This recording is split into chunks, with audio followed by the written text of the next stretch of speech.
यानी सोने का रंग, ये आपके लिए ज़्यादातर बेहतर साबित होता है, आपके लिए बेहतर बनता है। और अगर नगीने की बात कर ली जाए, स्टोन की बात कर ली जाए, खुशबख्ती के स्टोन की, हीरा आपके लिए काफ़ी हद तक बेहतर है और पुखराज काफ़ी हद तक बेहतर है।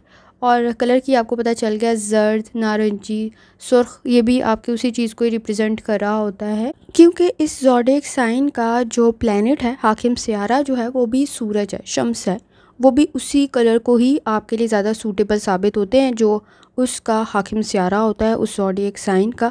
और जो आपके एलिमेंट को, जैसे वो आग है, तो उसी तरह के रंग आपके लिए सूटेबल होते हैं। लेकिन ये बहुत ज़्यादा जहन में रखना ज़रूरी है कि सारी चीज़ें अगर एक जैसी हो जाए तो वो कुछ ज़्यादा बेहतर साबित नहीं होती हैं।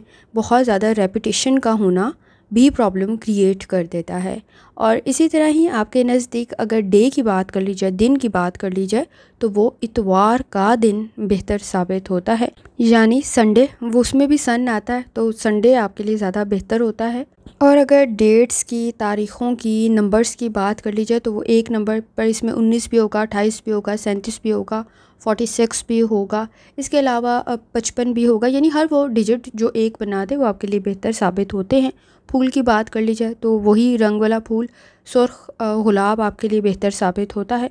अगर धात की बात कर ली जाए तो सोना, जैसे भी पहले भी बात की कि गोल्डन कलर आपके लिए बेहतर है, सोने का रंग बेहतर है, सोना भी बेहतर है।